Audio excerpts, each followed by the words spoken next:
Good morning, beautiful being. It is lovely to see you.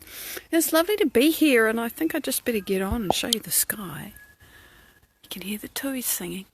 Look at this, it's like a painting. It's a big sky. And it's glorious.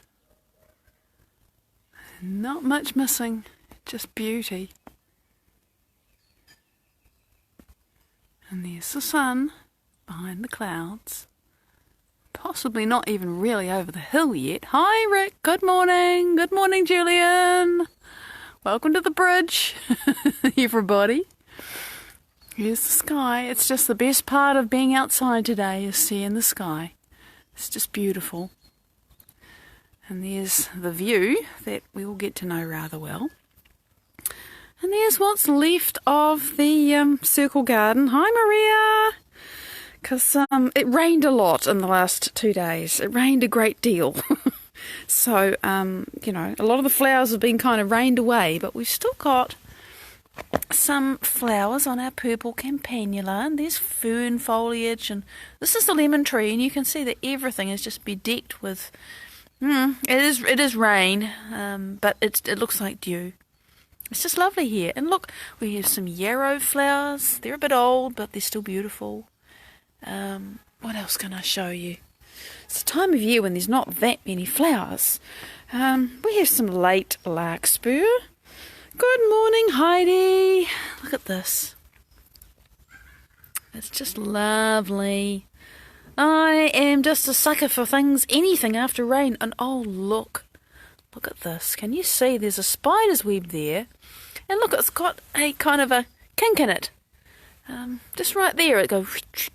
It's just fabulous. And you can probably see it because there is a little bit of moisture on the web. Let me just go round. Never seen one with a kink in it like this before. There you go, you can see the kink there. That's where that line is where the strings of sticky things to catch the insect and go back. So it's really beautiful. The things you find when you just stop and look at this. It's very still today. There you go. There's the focus on the flower. If you saw the pictures that I took of the harbour, it's a mill pond there. There are reflections and mist over the water. There we go. And it's just beautiful. Good evening and good morning in Finland, indeed. So here I am outside appreciating everything about being out here with you, Katarina and Vicky. It is lovely to see you. Great to have you joining us. And today, having done a little garden ramble, I'm not quite finished. We've got to appreciate these while they're here. See, the rain takes it out of them, but we still have a few late roses. And the water droplets on everything are fabulous. Look at that. Those water drops. So that's lovely. And, everybody's home here, of course, because our nation is in lockdown for 28 days. Morning, Charlotte. So it's very quiet and it's peaceful, and we go for a walk to the top of the hill and there's almost no cars because some people are still working or they need to go and buy food. But it's like there's just a lot of us, it's a pause for a breath, it's a stop, it's a global reset. Maybe not what we expected, maybe not what we wanted, but it's what we got. And yeah, there's challenge, but there's also this amazing quiet. So today I want to talk about something that Linda gave us on Friday. She said, I want to take a machete to my past because I'm walking forward and the bloody vines are growing up behind me. What's with that? And I thought, what is with that? What is it about your past that just won't go away? And of course, I default back to what I know about, or what I've learned about basic neuroscience and conditioning and how we get to be the people we are, and then suddenly it's really difficult, or maybe not suddenly, for a long time it's really difficult to become someone else. And having your past no longer, sort of reach out from behind to grab your ankle and trip you up is part of that thing. And I understand why that's so challenging now. So let me see if I can explain this. And this is what I have learned from Dr. Joe Dispenza. I'm not going to pretend that I'm a neuroscientist. He's a neuroscientist, and I've learned from him. So when you have an experience, Jennifer, good morning, beautiful. You have an experience, and let's say it's unpleasant, because, you know, those are the memories we want to get rid of, right? But it's like, how do I get rid of this? It was so powerful. The more the emotional amplitude of that experience, the more the brain perks up, pays attention, says, oh, something's changed in my environment. And of course, when you have a new experience in your brain, neurons that haven't previously been connected go together. They make connections. It's the same when you're learning in school, or you're studying a language, or you're doing something new, right? You make connections in your brain. The only difference is that if this is a really negative experience, you're still learning, but you're making connections about something that's painful. And when you make connections about something, whatever the emotional quotient is, whether it's good or bad, as you make those connections, you get neurotransmitters that are released. And the neurotransmitters talk to the emotional brain, and the emotional brain makes neuropeptides, and those neuropeptides go to your hormonal centres, and it depends what emotion you fire as to what neuropeptides you get, and then you have an emotion that you feel, because there's chemistry, right? Those hormones come out from your emotional centres, or from your hormonal centres rather, and you have an emotion. That's what happens. And, you know, if you just have an experience and it's no big deal and you forget about it, those neural connections that you made are going to prune apart within hours or days. But if it's painful and you keep remembering it, and there are things in your environment that constantly remind you of it, and it's like every time you have that memory reminded, it's actually like from your body's point of view, you fire it, the same emotion flows, and it's like you're having the experience again. This is literally what happens. So that's, and that's how people get stuck in PTSD, because the brain fires the loop. It's vigilant. It's looking for the scary thing. Every time it sees anything remotely like the scary thing, it fires the thing again, and off you go with the same hypervigilance and fearful chemistry. And then the body gets conditioned to the chemistry. Because if you keep pouring stress hormones into the body, the cells actually change what receptors they have on the outside of them. And they get used to the stress hormones, and then they're actually addicted to the stress hormones. And your brain gets lots and lots and lots and lots of connections about that stressful experience, and round it goes, right? And so if that's happening, and that's a reality, and it's a reality for many of us, that's why it's so difficult to change, because you can think and decide, I want to think a new thought, I want to have a new feeling, I don't want to keep on remembering my past, I don't want to keep on experiencing my past, I don't want my past to keep on freaking well being my future. Here I am walking into the day and thinking, oh God, what am I going to see that's going to remind me of this feeling, or hey, let me have this feeling again. We don't want our past to be future, and yet you're hardwired and biologically conditioned into exactly living your past as your future. This is the trap, right?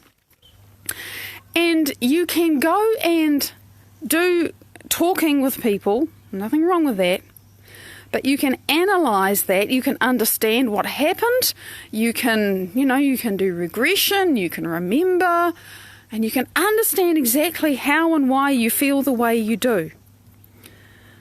And that's great. But what happens is when that chemistry keeps pouring and pouring and pouring and pouring and pouring, and if it's stress hormones, those stress hormones are designed for you to run away from a predator, to fight an enemy, or to hide from danger.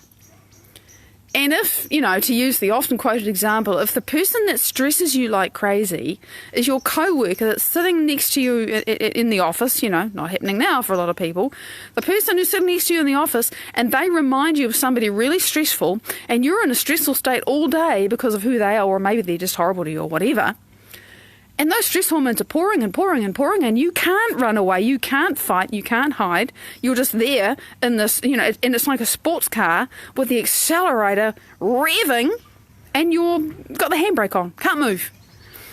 And what happens then is that those stress hormones literally get stuck in the tissues of your body. They do. the chemistry and the energy of all of that gets stuck in the body. And I've had this experience myself of releasing trauma and just feeling it all leave my body. Because, I had my share of struggles and difficulties, and most of all, I had my experience of thinking and feeling and feeling and thinking and thinking and feeling and feeling and thinking for days and months and years. And I didn't know any better.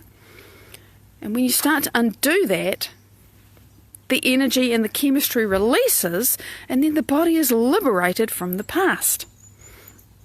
So yeah, every time you go into a negative survival memory, the neural net is reinforced and the chemistry happens again. The body says, right, I need to do this thing, except often you can't, right?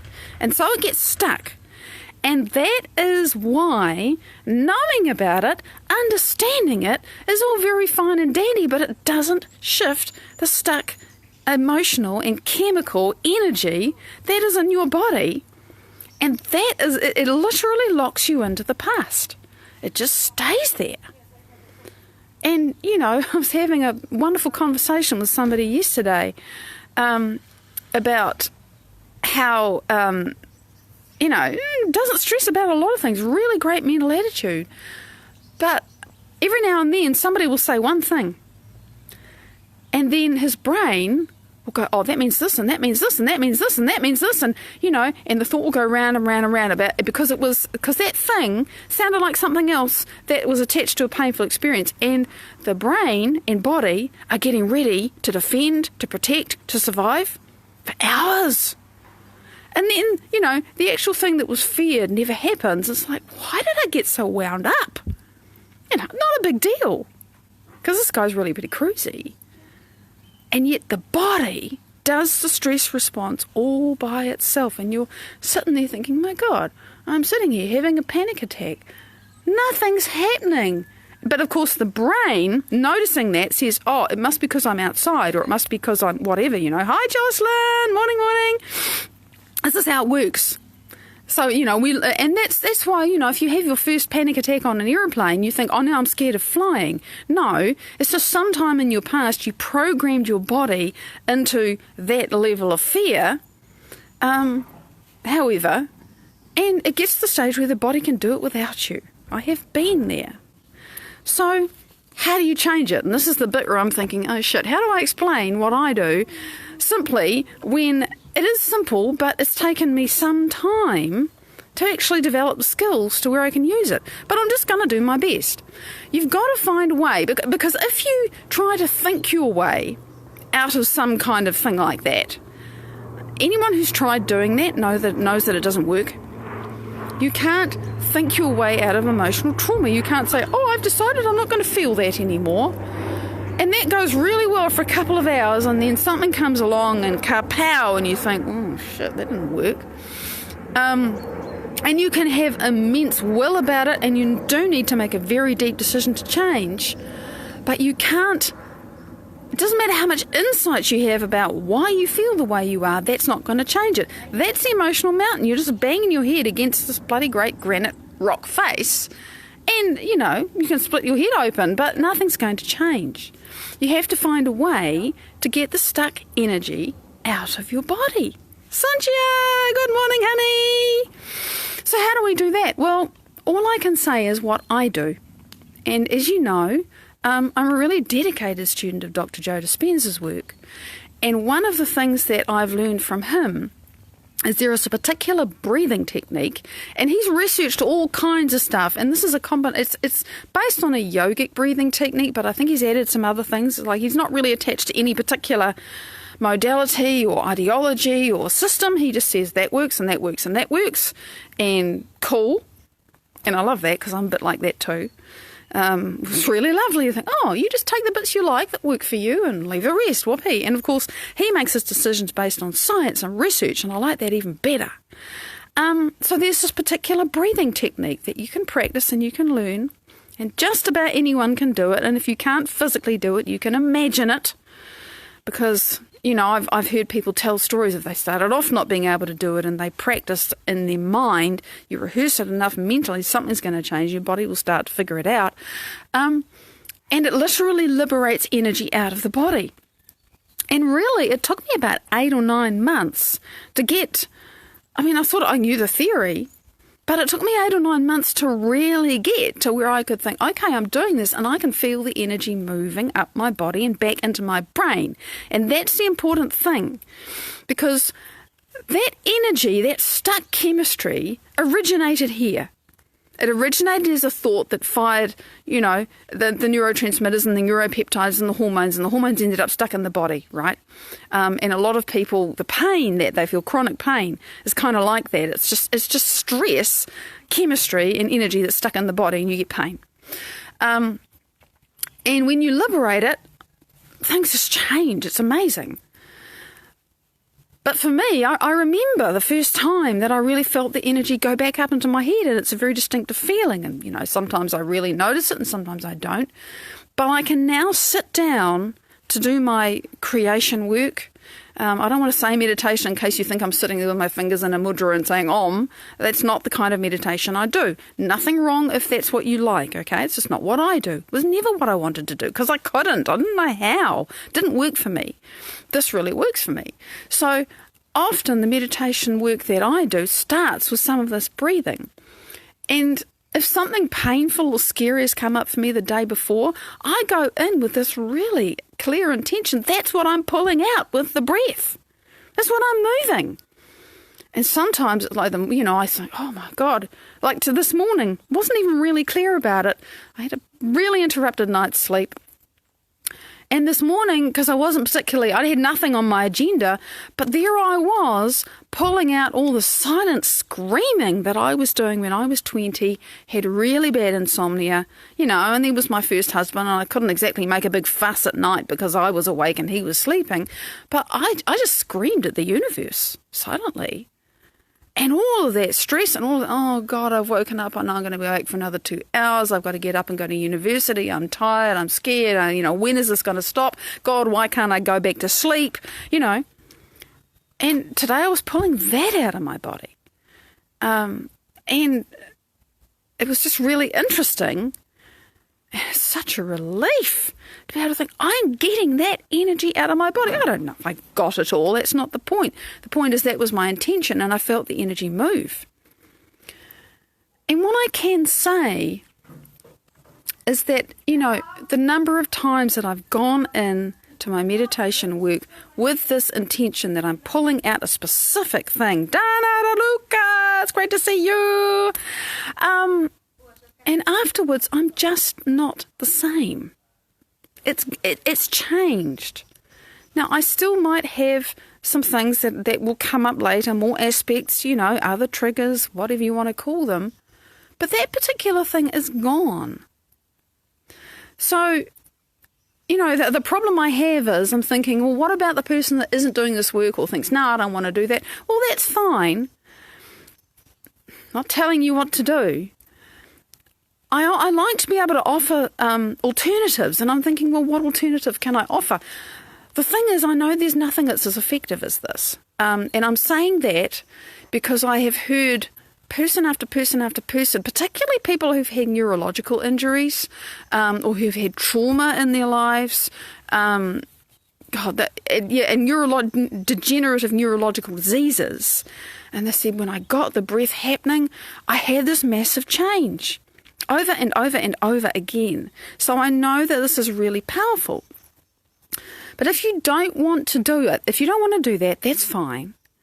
Understand that you cannot rationalize and reason your way out of something that is that conditioned in your body. You have to get underneath the mountain. You cannot push it over with your thinking brain.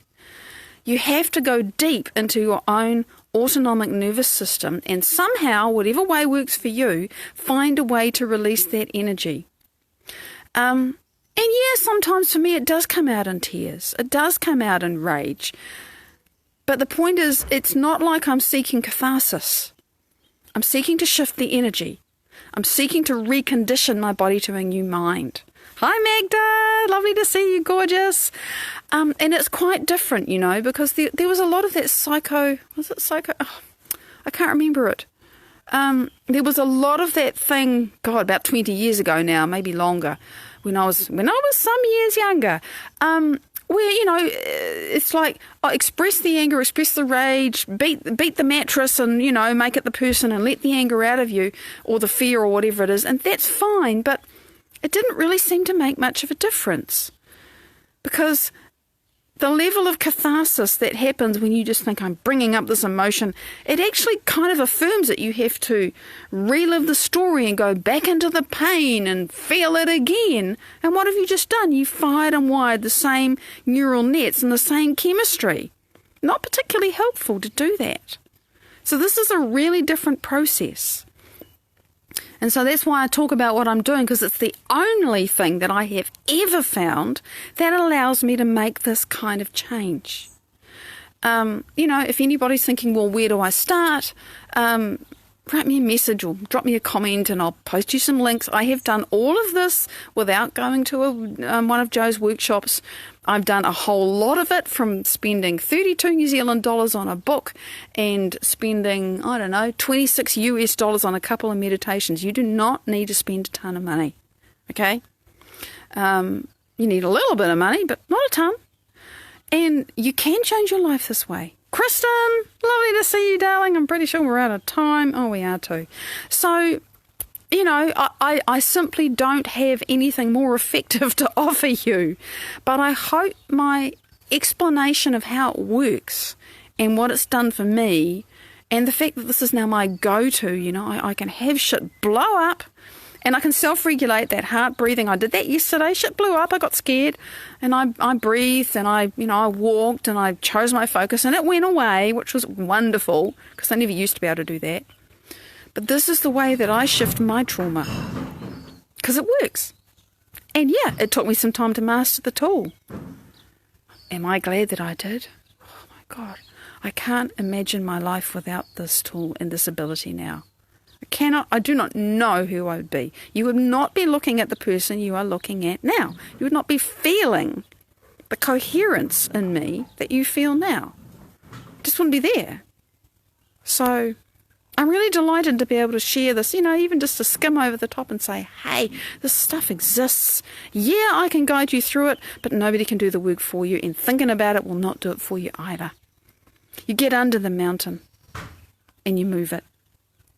Effortlessly, really. It takes work, but the actual change, when it happens, it's so easy. It's like, oh, you mean I could always do this? I could always feel like this? I always had access to this and I just didn't know? Yeah. I'm so grateful, and I'm grateful I get to share it with you. Looking forward to seeing your comments. Facebook has shown me, I think, one, I'm sure you're talking to me. Big love. Ask me any questions and I'll get back to you. I'll see you tomorrow. Bye-bye.